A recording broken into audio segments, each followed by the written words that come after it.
কথাই বলে রাজায় রাজায় দেখা হয়, কিন্তু বিয়ের পরে ভাই বোনেদের মধ্যে দেখা হওয়াটা একদম অসম্ভব।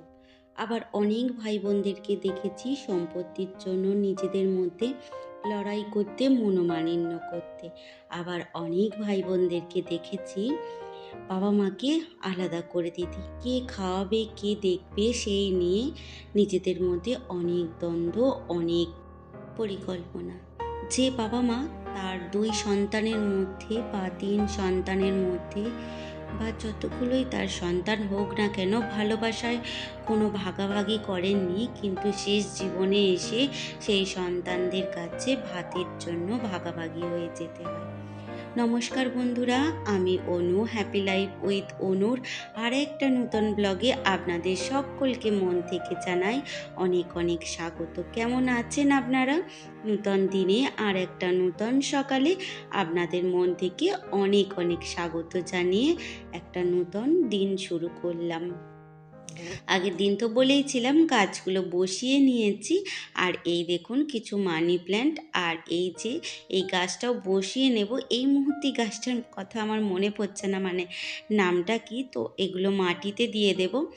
আর নিচের ঘরে চলে এসেছি, ওপরের সমস্ত কাজকর্ম মিটিয়ে, মানে ওই বিছানাপত্র গুছিয়ে ঘর দুয়ার পরিষ্কার করে।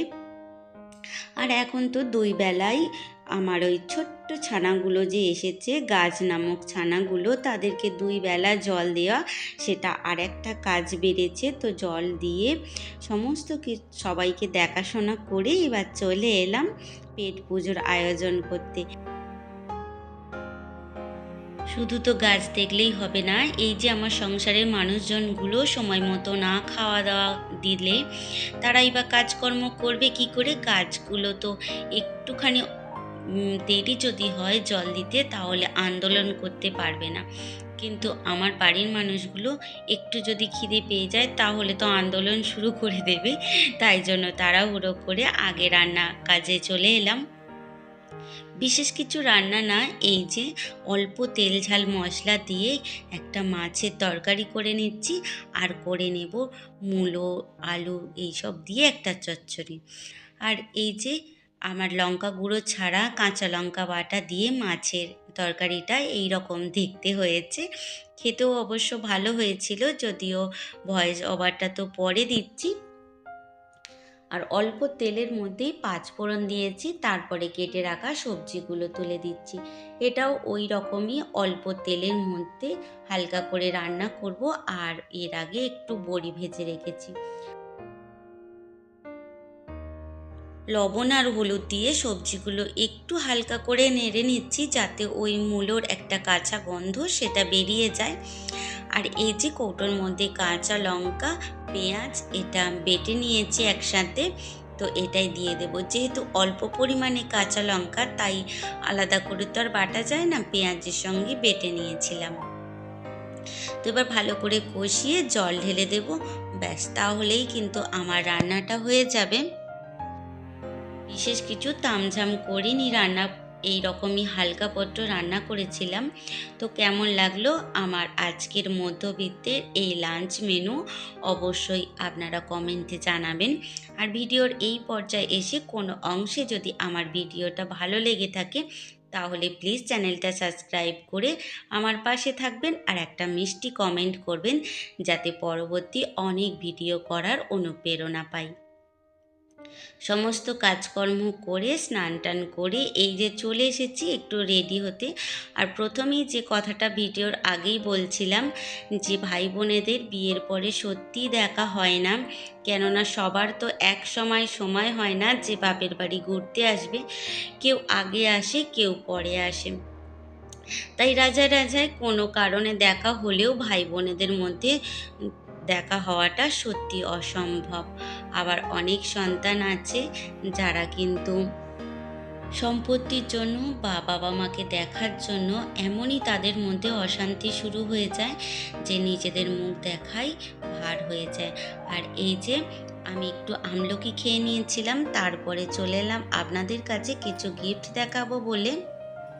হ্যালো বন্ধুরা, কেমন আছো তোমরা? কয়েকদিন হলো দিদি এসেছিল, চলেও গেছে।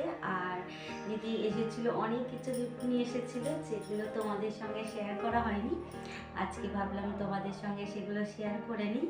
আর এটা দিয়ে প্রচণ্ড রোদ্দুর আসছে, যার ফলে একটুখানি এরকম দেখতে লাগছে।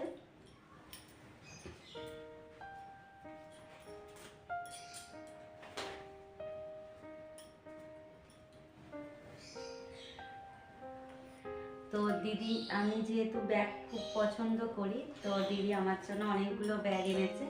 প্রথমে এই যে দেখাই, এই ব্যাগটা দেখো, খুব সুন্দর একটা ব্যাগ। আর হ্যান্ডেল দেওয়া, ছোট্ট পাউচের মতো ব্যবহার করা যাবে, আবার কিন্তু বড় হ্যান্ডেল দিয়েও ব্যবহার করা যাবে। এই একটা ব্যাগ নিয়ে এসেছি, আর এও একটা ব্যাগ নিয়ে এসেছি। আমি ব্যাগ এত পছন্দ করি যে দিদি আমার জন্য একবারে 2-3টে করে ব্যাগ নিয়ে আসে। তো এই ব্যাগটা আর এই ব্যাগটা, দুটো ব্যাগ এনেছে। আর তোমরা তো দেখেইছো আগেই ভিডিওতে, একটা ছোট্ট ক্যান্ডেলদানি এনেছে। যারা নতুন বন্ধু তাদেরকে দেখিয়ে দিলাম। দেখো, খুব সুন্দর একটা কিউট ক্যান্ডেলদানি, এইটা নিয়ে এসেছে।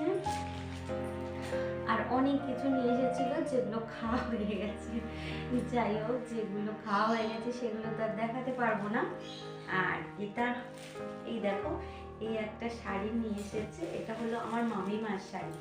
তো মামিমার জন্য দিদি নিয়ে এসেছে, আর মায়েরও নিয়ে এসেছে। মায়ের কিন্তু আলমারির মধ্যে চলে গিয়েছে, আর এগুলো বাইরে ছিল, আর সেগুলোই দেখালাম। আর মায়েরগুলো পরে দেখিয়ে দেবো। মায়ের শাড়িগুলো কেমন হয়েছে বলবে। শাড়িটা কিন্তু খুব সুন্দর, দেখো কালারটা, ডিজাইনটা খুব সুন্দর। আর আমার জন্য আর একটা সুন্দর শাড়ি এনেছে, সেটা তোমাদের সঙ্গে দেখাচ্ছি। এবছর আমি এত পরিমাণে শাড়ি গিফট পেয়েছি, ধারণার বাইরে। প্রচুর শাড়ি গিফট পেয়েছি। এখনো ভাইয়ের বিয়ে যে গিফট পেয়েছি শাড়ি, সেগুলো কিন্তু পেয়ে গেছি অলরেডি। সেগুলো শেয়ার করা হয়নি তোমাদের সাথে, নিশ্চয়ই একদিন শেয়ার করবো। আর এই হলো দিদি আমার জন্য এনেছে একটা বেনারসি, এই যে, যাতে আমি ভাইয়ের বিয়েতে পরতে পারি, সেই জন্য ও এইরকম কালার নিয়েছে, আর আমার জন্য নিয়ে এসেছে। শাড়িটা কি সুন্দর দেখো তোমরা খালি, খুব সুন্দর শাড়িটা, আমার খুব পছন্দ হয়েছে। তো সুন্দর শাড়িটা, আর কালারটাও বেশ সুন্দর। কেমন লাগলো তোমরা অবশ্যই কিন্তু আমাকে কমেন্টে জানিও। আর শাড়িটা কেমন হয়েছে, এখনও এটা ফলস পিকো কিছু করানো হয়নি। তো আমার দিদির দেওয়ার শাড়ি, তো করাতে দেবো। আমার দিদিটা ওই রকমই বলে যে আমার বোনটাও নাকি ওর একটা সন্তানের মতো। আর আমিও ছোটই থাকি আমার দিদির কাছে, কখনো বড় হতে চাই না। শুধু গিফট পাওয়ার নয়, অনেক অনেক যে ভালোবাসা পাই, সেই ভালোবাসাটুকু ঘরের জন্য পেতে চাই। আমার দিদি আমার প্রচণ্ড ভালোবাসে, প্রচণ্ড ভালোবাসে। হয়তো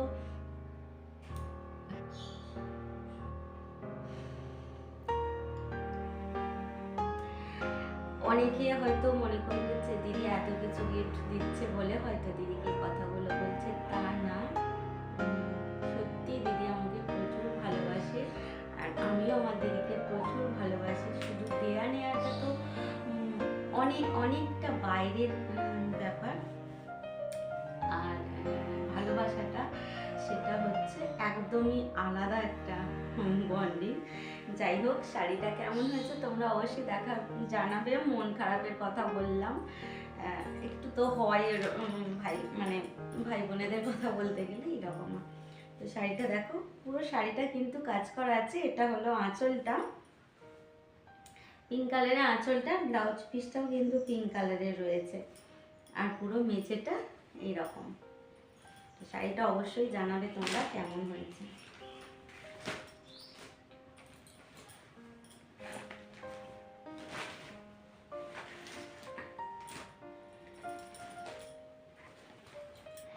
এই যে আমার জন্য একটা ড্রাই ফ্রুটসের প্যাকেট নিয়ে এসেছে, সেটা এখনো কাটাও হয়নি, খাওয়া হয়নি।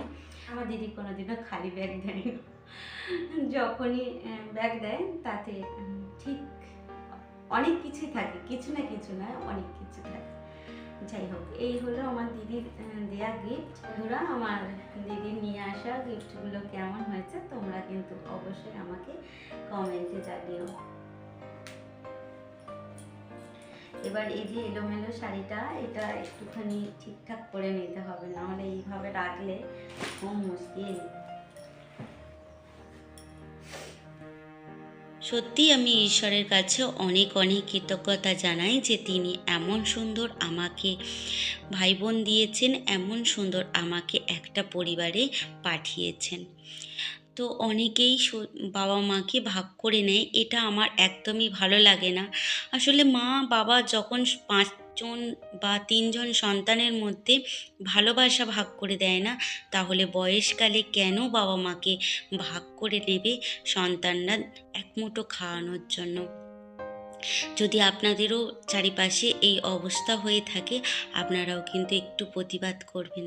কেন সব শেষে কিন্তু আমাদেরকেও ওই এক পথে হাঁটতে হবে, যে পথ সবাই চলে আসছে। একটু যদি আমরা বদলাতে পারি, তাহলে দেখবেন আমাদের ভবিষ্যৎ প্রজন্মটাও অনেক ভালো হবে, অনেক উন্নত হবে। আর এই যে প্যাকেটটার মধ্যে কি ছিল সেগুলো আপনাদের সঙ্গে দেখিয়ে নিলাম। এখনও খাওয়া হয়নি, তো এবার এর মধ্যে থেকে খেতে শুরু করব। অনেক দিন থেকেই দিদি বকাবকি করছিল যে এখনও কেন খাসনি। তো যাই হোক, দুপুরে খাওয়া দাওয়া করে একটু রেস্ট নিয়েছিলাম। তারপরে এই যে আমার সন্তান তুল্য গাছগুলোতে একটু জল দিয়ে নিচ্ছি। আর দুপুরে যে গাছগুলো নামিয়ে নিয়ে গেছিলাম সকালের দিকে, সেগুলো বসিয়েও নিয়েছিলাম। তাহলে বন্ধুরা, পাল্টাবেন তো? আশেপাশে সমাজে হতে থাকা অন্যায়, বাবা মাকে নিয়ে দ্বন্দ্ব বিবাদের অন্যায়টা একটু প্রতিবাদ করে দেখুন, একটু সাহস দেখিয়ে দেখুন। দেখবেন আগামী প্রজন্ম অনেক সুষ্ঠু একটা পরিবেশ পাচ্ছে। তো কোনো অংশে আমার কথাবার্তা যদি কারোর খারাপ লেগে থাকে, তাহলে করজোরে ক্ষমা প্রার্থনা করছি। প্লিজ আমায় ক্ষমা করে দেবেন নিজ গুণে। আবারও বলছি, ভিডিওর এই পর্যায়ে এসে যদি ভিডিওটা ভালো লেগে থাকে, তাহলে একটা লাইক কমেন্ট শেয়ার অবশ্যই করবেন। তাহলে আজ আসি, দেখা হবে আবার। খুব ভালো থাকবেন, সুস্থ থাকবেন, নিজেদের খেয়াল রাখবেন।